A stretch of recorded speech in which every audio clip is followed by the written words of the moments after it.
Welcome to the Thrive Master Show, where we interview action-taking impact makers. Today, we have Drew Manning, who's a world-known fitness trainer, and you can follow him at Fit to Fat to Fit.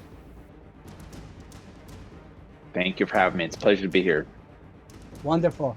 Now, the first question I want to ask you, are you related to Peyton Manning in any way? I'm surprised you know who Peyton Manning is. Yes, I am.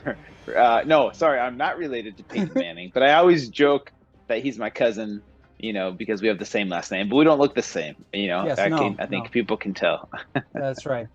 Now, related to that, have you ever done any of the ancestry where you connected some lineage for yourself, found out about your history? Yeah. I'm about 25% Portuguese on my dad's side, and Hmm. then a mix of like British and Irish, European, white on my mom's side, and then I actually have some, believe it or not, I have some Hawaiian and Chinese ancestry on my dad's side as well. So Wow, interesting, yeah, interesting. Now, let's connect some dots to your yeah, childhood. What is a memory that pops up for you? just about anything. That's a Anything, very anything. broad What question. what pops up? That's a good question. Okay, so I grew up in a family of 11 brothers and sisters, and we all played sports. I played football and wrestling. So I remember from a very young age, I wanted to be a football player and wrestle like my older brothers did. And one thing I remember is my dad would come to every game and wrestling meet, and never miss one. So that was pretty impressive. You know, that was pretty cool. Wow. Wow. Yeah, 11 brothers and sisters. Oh yeah. my goodness. And where are you in that range? Lucky number seven. I'm number Lucky seven. number seven. So, as you were growing up and being involved in these sports, how did your brothers and sisters shape who you are today? I think a lot of it, my athleticism had to do with them being into, sports as well. Because I remember going on Friday nights to watch my older brother, or sorry, yeah, Friday nights to watch my older brother and his friends play in high school, for the football team. And that was like the most like magical thing I've ever experienced. These guys looked so big back in the day, and I was this little kid and I was like the ball boy for the team. So I think, seeing that, experiencing that really motivated me to want to get in shape, right? Be strong, have muscles. I grew up in the 80s, so like movies like Conan the Barbarian and Predator were very popular, action movies here in the US. And so I remember wanting to be big and strong and play sports. And so, having older siblings that did that, that paved the way for me, kind of motivated me to want to be active and fit and strong like they were. Hmm. So that's very interesting uh, that foundation of the sports and being around brothers and sisters that kind of helped shape the person you are today. So I'm assuming, and correct me if I'm wrong, that you probably didn't have trouble with weight yourself. No, that's a very good question. And no, I did not because, my mom to feed 11 kids was all homemade food. We didn't have, snacks or cookies or, cereals or pizza. It was all homemade, like soups and casseroles and peanut butter sandwiches. And so, I didn't really, experience what it was like to be overweight. Plus, I was so active, playing sports all the time, playing outside. I never once experienced what it was like to be overweight or to have like food addictions. And so for me, I was fit, I was healthy pretty much my entire life, which led me into the fitness industry. In 2009, I became certified as a personal trainer because I knew health and fitness was something I was passionate about through Hmm. sports. I played in high school, I played in college, and I did really well, at that level. And so I knew it was going to be a part of my lifestyle, Hmm. because of that. Yeah, so going a little forward, the way I found out about you was about the Fit to Fat to Fit project that you did. And that's actually one of the questions that I received from JR was Mhm. what was the motivation for you to go through that journey? So, as I explained before, I never once experienced what it's like to be overweight. And so stepping into the personal trainer world, I had no idea why people struggled with their weight. Because for me, in my mind, it seems so easy. You just eat healthy food, you discipline yourself, you put down the junk food, you go to the gym. Like, how hard is it to do that, right? And so my clients would struggle, they would try and lose weight, and it was always, a failure after failure because they couldn't quite crack that code of why they couldn't live a healthy lifestyle consistently. So I got frustrated. And I remember one of them told me, Drew, you don't understand how hard it is for me or for people like me. For you, it's been easy your whole life. And for some reason, when he said that, it kind of triggered something in me to where I felt like, okay, you're right. I actually don't have an answer for that. I don't understand why it's hard. And I was exploring ideas in my mind of how I could gain a better understanding. And then boom, this idea just kind of popped up. It's like this light bulb went off in my head of like, oh, what if I got fat on purpose and documented the journey? Maybe that would give me a better understanding. I know that sounds crazy, but it almost felt like a calling to me at the time where I'm like, oh, I think I'm really going to do this. And so I did it. And then here we are, 10, 11 years later. This is back in 2011 is when I had this idea, by the way. And the rest is kind of history. Yeah. So what was the biggest lesson that you've taken from that? So I ended up gaining 75 pounds in 6 months. So 6 months I stopped exercising, right? Just to give people some context. I stopped exercising, put on 75 pounds of pure fat. And it was one of the hardest and most humbling things I've ever done in my entire life. And I learned a ton of valuable lessons. The first being that transformation, right? I used to think was physical, right? Calories in, calories out. Here's your macros, here's your workouts. Like you just follow that and then boom, you're transformed. Doing this journey for the first time, I realized how much of a mental and emotional journey it was, even for me, someone who had been in shape my entire life and was a personal trainer and a proponent of living healthy. For me, I struggled with those cravings to food that I didn't know I would have. Because here in America, there's so much abundance of junk food, processed junk food that we have at our, we have so available, so readily available, any time of the day. And eating that food it was so easy to overconsume and put on the weight. And so for me, it was, I would say, it became more of a mental and emotional challenge than anything. And that was probably the biggest lesson I learned. And plus the emotional connection to food, that was more powerful than I imagined it would be. Because when I tried to lose the weight, right, after gaining 75 pounds, I tried to eat healthy again. And those first 2 weeks were miserable. My body was fighting back against me. Like it was pushing me towards the food, which is kind of like, I kind of compare it to being on drugs. Like I wanted the high that I got from those foods for the past 6 months. And now that I was feeding it broccoli and spinach and chicken breast and tuna, it wasn't the same. Like it didn't do the same effect. And so my body went through these withdrawal symptoms. And that's where the cravings came in, and they were very intense. And, if I had a bad day or if I was sad or stressed out or emotional, I didn't have that drug anymore, the food. And so I understood and had gained more empathy for those that struggle with food addiction from that first experiment I did in 2011, because it was so humbling for me. Okay. So when you started working with new clients afterwards, were you more patient with yourself and them as well? Absolutely. Yeah, I definitely led with a lot more empathy and a better understanding on the mental and emotional side. So instead of just trying to help someone through, okay, let's change up your diet, let's change up your calories, your macros, let's fix your workouts, which is all I could do before in the past. Now I could empathize with people on a mental and emotional level and understand why they eat their foods, why they eat their emotions, if you will, as well.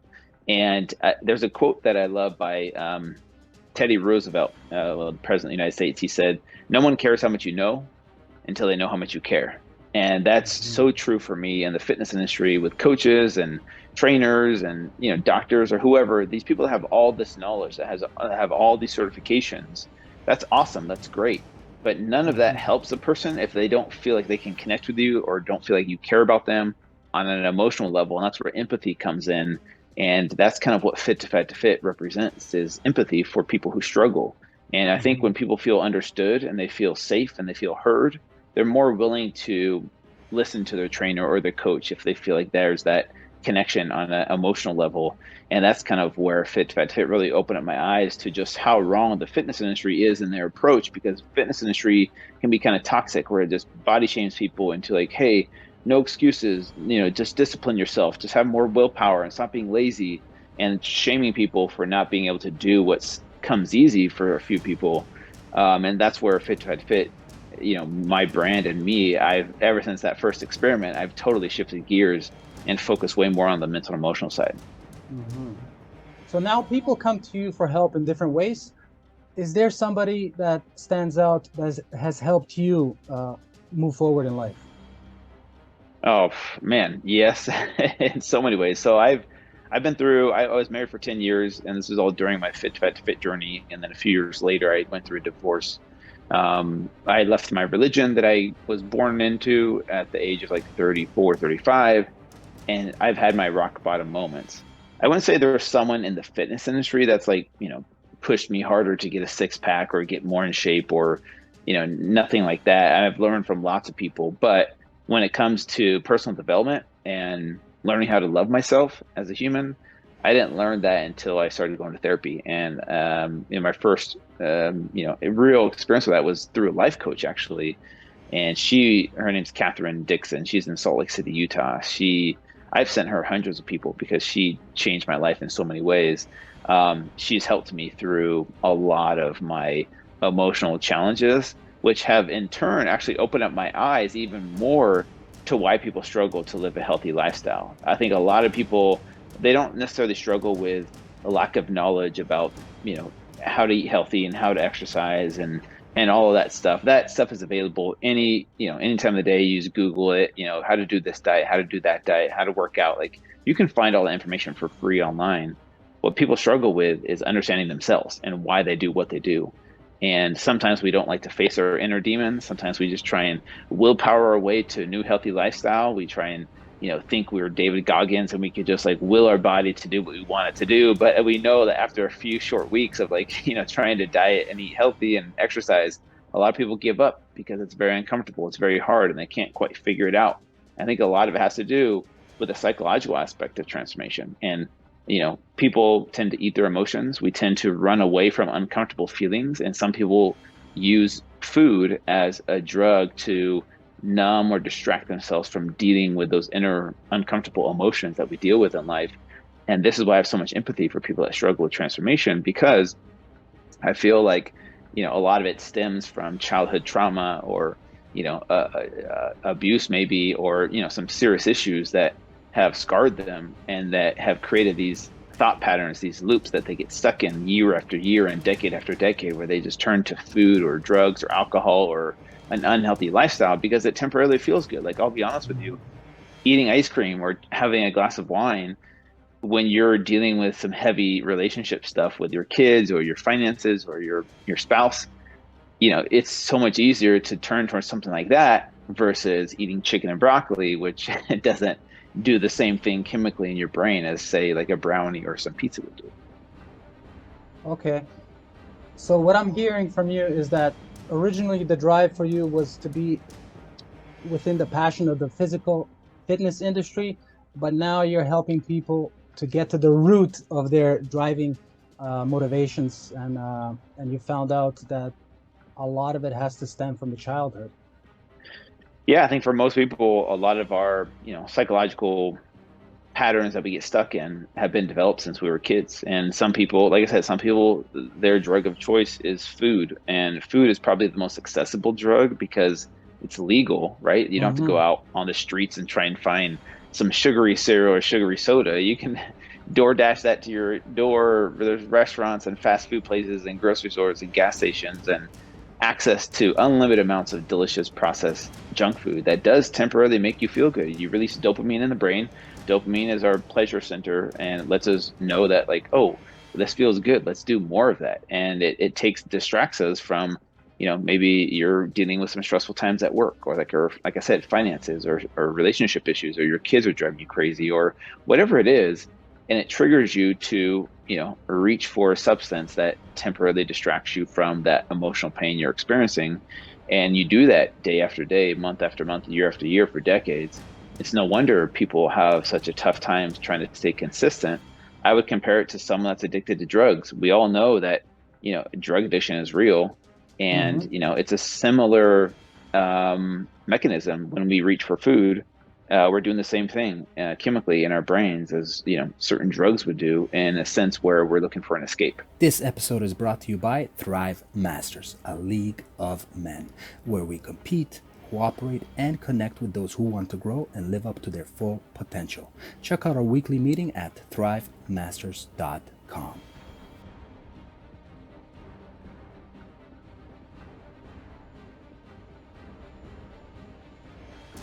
So when people are coming to you now, is there a point where you start going to those root issues, or are you sending them directly to your friend?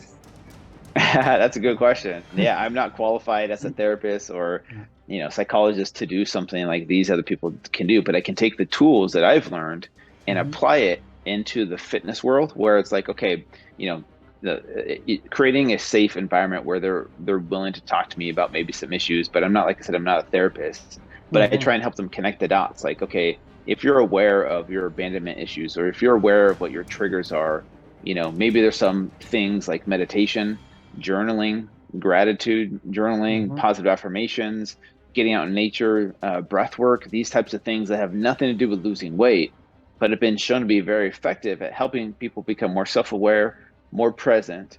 And as you become more self-aware and more present versus living in the past or worrying about the future, which is what a lot of people tend to do, they're more in control of their emotions instead of their emotions controlling them. So I've been able to take a lot of stuff that I've learned from therapy and personal development books and podcasts and experts, and my own personal experiences, and taking those tools and applying it in a setting of like, okay, this issue that you're experiencing is causing you to emotionally eat in these moments. And so as you become more self-aware of when that's triggering for you, instead of just reacting like you normally would and reach for the cake, if you can return to your breath and breathe for 5 long deep breaths and come back to the present moment, now you're more in control of how you thoughtfully respond to that trigger versus the person would just normally just react and then feel guilty and ashamed that they ate the ice cream or the cake. There's a good quote by Anthony DeMello. He says, what you're aware of, you're in control of, and what you're not aware of is in control of you. And so as you become Hmm. more self-aware, you can become more in control of your emotions instead of your emotions controlling you. And so that's kind of the tools that I've learned from that world of, I would say, therapy and life coaching, and applying it in a real world setting of health and fitness and wellness. And it helps people overcome those hurdles that they've been struggling with. Does that make sense? Hmm. It's interesting. Mhm. I was watching a decluttering show on one of the channels, and what the guy was doing is he was helping companies clear out the decluttering from people's homes. And he found Yes. out if they haven't found out the root of their clutter, why they keep cluttering themselves Mm, up, it's almost certain that they would clutter again. yeah. And That's a but good point. once that mirror was brought up to them, he said there was a chance for them to transform their life in a different direction. Yeah, it's so true. And people who try these diets, right? Like unless they fix the inner turmoil that's there, that exists, that they keep running away from, they're just gonna, it's gonna be diet after diet and just trying to chronically, lose weight year after year, but it never sticks, right? Until they Hmm. figure themselves out and they do the inner work, and then they realize why they're doing what they're doing, and then they're more in control of how they react to those situations. Then that's where it becomes more of a long lasting, lifestyle change, which is what they've been hoping for. But it's not some pill they take. It's not some magical diet that makes it easy for them. It's hard work, right? It's still going to be Hmm. hard work, but it's I call it working in instead of just Hmm. working out. So working in plus working out is how you Hmm. become healthy physically and mentally and emotionally. Hmm. So now going to your day-to-day habits, what are some of the Yeah. things that you do that no matter what's going on in your life, it's always there for you and you can always get to it? Yeah, so I'm a big proponent of morning routines. And for me, I've found that morning meditation with some journaling and some gratitude and some positive affirmations has been very profound in my healing journey. Like I said, going through a divorce was very, very tough. Leaving my religion, those are two big factors of your identity. And losing those two things around the same time was very devastating. And I had to kind of discover who I was without those things. And life gives you situations like that all the time. And if you look at life happening for you instead of to you, you can pull lessons from those things and grow from them instead of staying stuck in that victim mindset where you're constantly blaming other people for your problems. But I think, taking responsibility and owning your story gives you the power to see those things as blessings, which I know is hard to in the short term. Like, and when you're in the pain of it, of course you don't see it as a blessing, but later on down the road, years later, as the healing process continues, you start to be grateful for those bad things that happen at the time, because now you've grown so much from them. And so, I would say, meditation, journaling, gratitude, positive affirmations, but then also, eating healthy food, sleeping efficiently, coming back to my breath, like the present moment. Like I have two daughters that are teenage years, and it's pretty stressful. I'm not gonna lie. Like it's a lot harder than I thought it was gonna be. I'm a single dad, and it's not easy. So learning to deal with my emotions and help regulate my emotions, those kinds of things play a huge factor. But exercising, like I do exercise, and yeah, it helps me stay in shape. But I would say it's more so for my mental health than it is my physical health at this point, because I'm 41, almost 42, and yeah, I like to stay in shape, but I see the connection between exercising and how how my mental health is when I exercise consistently versus when I don't exercise. Okay, and how often would you say you exercise, let's say strength-wise, cardio-wise, Mm. walking-wise? Yeah. So right now I'm kind of in a phase where I'm doing a lot of strength training. I would say 4 to 5 days a week. And almost every single day I do some type of movement. I live here in Hawaii, so getting outside in nature is very easy. Walking across the street, jumping in the ocean, body surfing a little bit. I'm not very good at surfing yet, but I've Mm-hmm. tried it. It's a very good form of exercise, and it's great for your mental health, even if you suck Mm-hmm. at it. I enjoy rucking, which is just Mm-hmm. walking with a backpack with weight on it, and just moving my body, and whether it's hanging out with my daughters, going on hikes. It doesn't every day doesn't have to be a structured workout, but I believe in some type of movement. And I think Mm-hmm. that's the problem that people make, the mistake that people make, is they think the health and fitness industry is going to the gym for an hour, doing cardio, doing strength training. It doesn't always have to be that way. It can be very functional, like hiking, biking, swimming, dancing, rucking, Mm-hmm. whatever it is like that challenges you, that you enjoy. It doesn't have to be the gym, but I would say 4 to 5 days of strength training, and then 2 days, maybe I'll add in yoga or, like I said, surfing or something like that. So basically, just move. Yes, just move is better Yeah. than no movement. So another question I received, maybe above the daily habits, what does a supportive environment look like for you?